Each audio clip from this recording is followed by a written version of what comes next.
This is Radio Japan, NHK World Network Tokyo. It's 9 hours of Japan time, midnight UTC.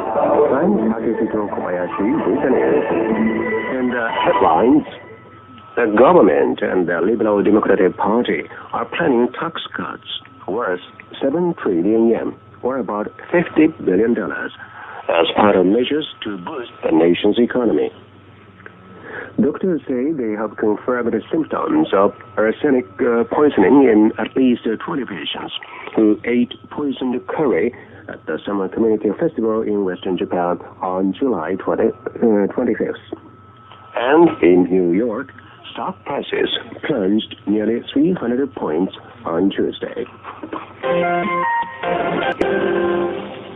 Now the main news in detail. The government and the Liberal Democratic Party are planning tax cuts worth 7 trillion yen, or about $50 billion, as part of measures to boost the nation's economy. Finance Minister Kiichi Miyazawa and members of the governing party's tax council met on Tuesday to discuss a plan for income and corporate tax cuts. The plan calls for 4 trillion yen of income tax cuts and the introduction of fixed-rate tax reductions for all income brackets. It proposes that the highest income tax rate should be lowered from 65% to about 50%. The government and LDP leaders are also proposing corporate tax cuts worth about 3 trillion yen. These would be achieved by lowering the corporate tax rate from 46% to 40%, in line with the international standard. The tax cuts are to take effect on January 1st, 1999. Doctors say they have confirmed the symptoms of arsenic poisoning in at least 20 patients who ate poisoned curry at the Summer Community Festival in Wakayama, Western Japan, on July 25th. 4 people have died and 63 others are still receiving medical treatment following the incident. A crime lab at the National Police Agency has detected arsenic in cooking pots and leftover curry. Police had initially thought that the poisoning had been caused by cyanide. Dr. Toshiharu Yoshioka of Osaka Prefectural General Hospital believes that arsenic poisoning is the most likely explanation of the patient's symptoms. He says that the patients would have a difficulty in breathing if cyanide had been used. In New York, stock prices plunged nearly 300 points on Tuesday. The Dow Jones Industrial Average fell below the 8,500 level, marking its third worst ever decline on a point-loss basis. The average has fallen about 800 points, or 9%, during the past 2 weeks. Analysts cite the Asian crisis, including concern over the bad debt problems of Japanese banks, as one of the main factors behind the drop in stock prices. Prime Minister Keizo Obuchi met with the leaders of 4 main economic organizations and indicated his wish to implement corporate and income tax cuts as soon as possible. On Tuesday, Chairman Takashi Imae of the Japan Federation of Economic Organizations and others told Mr. Obuchi that the restructuring of the Japanese economy is essential if a full economic recovery is to be achieved. They cited the stabilization of the financial system and fundamental reform of the tax system. They also asked that the corporate tax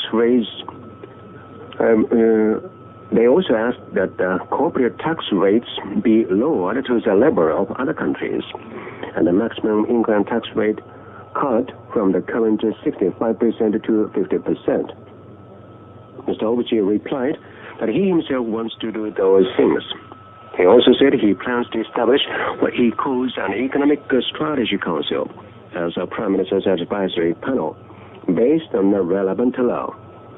He said that it will be hard for the Council to win the confidence of the public if it is not based on the law. The business leaders endorsed this idea. Prime Minister Keizo Obuchi has assured the U.S. ambassador to Japan that he will take prompt action to revitalize Japan's economy. Ambassador Thomas Foley welcomed Mr. Obuchi's resolve and said the United States will cooperate with Japan. The two met at the Prime Minister's official residence on Tuesday. Mr. Obuchi said the Cabinet's most urgent issue is to revitalize the troubled economy, and it is determined to give up summer holidays to discuss important bills. He said that he will address the problems swiftly, as any failure to revive Japan's economy would affect those of Asia and the world. Ambassador Foley said Prime Minister Obuchi's resolve is reassuring to leaders in Washington. He promised the U.S. government's full cooperation in supporting the Obuchi cabinet. Mr. Obuchi also told Mr. Foley that Foreign Minister Masahiko Komura wants to visit the United States early next month.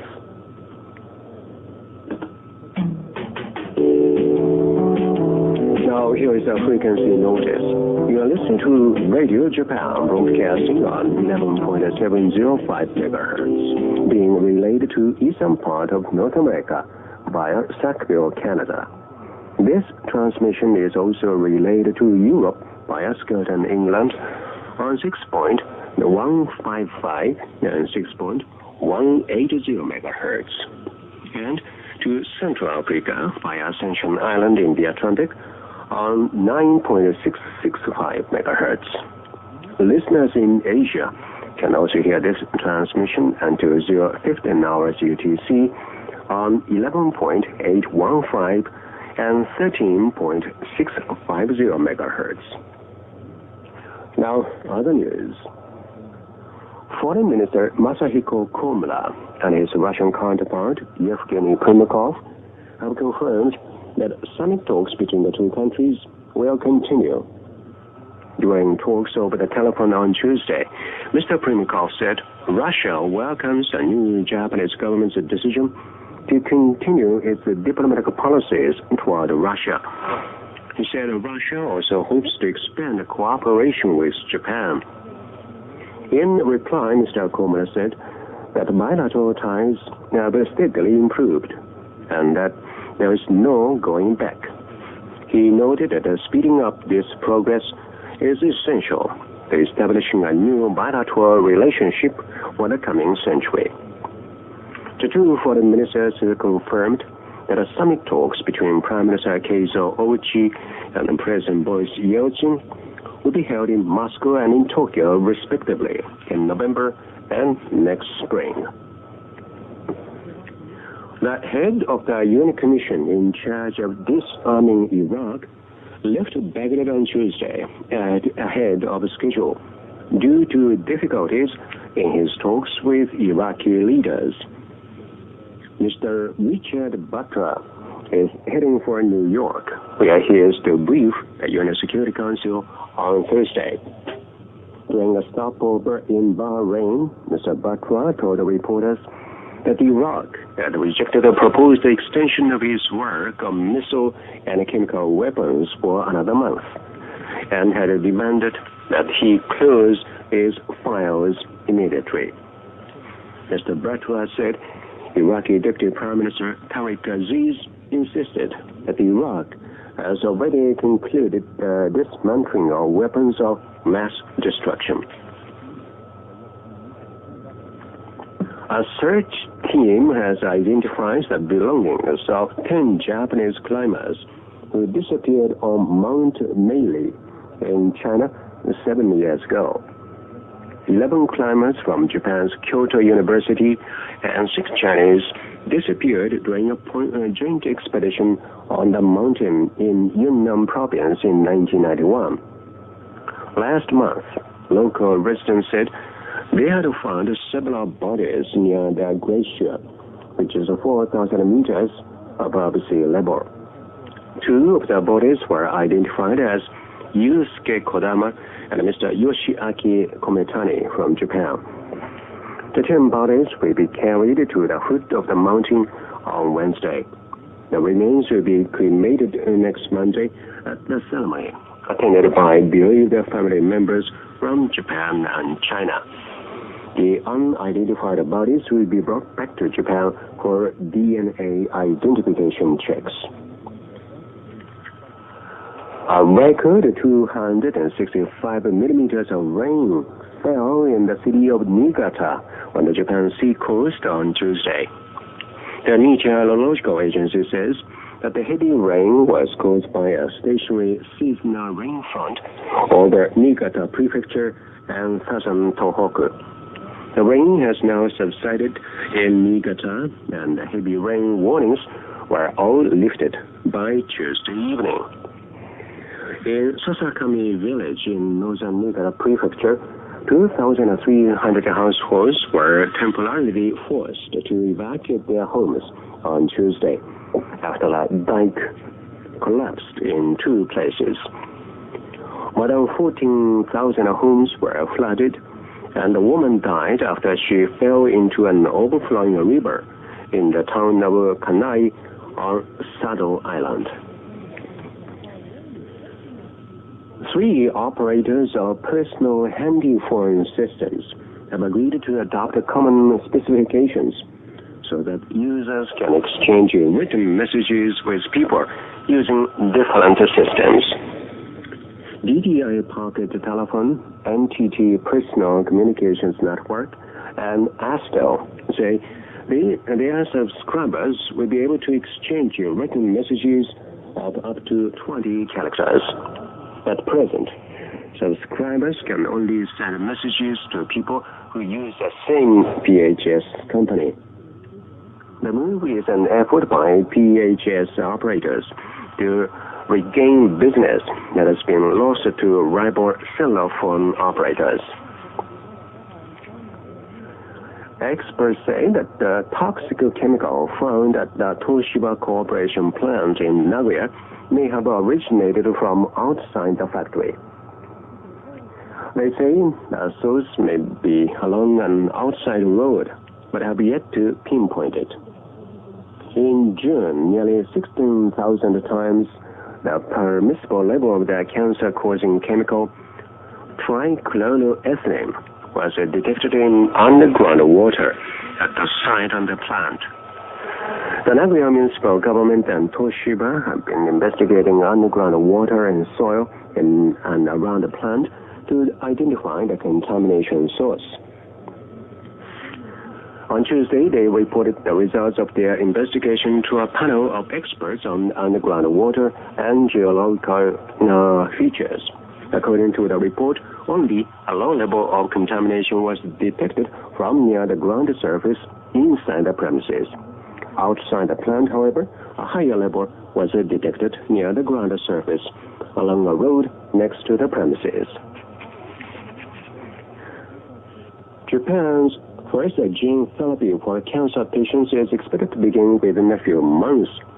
On Tuesday, an Education Ministry panel approved a request for gene therapy filed by a group led by Associate Professor Kenzaburo Tani of the University of Tokyo's Institute of Medical Science.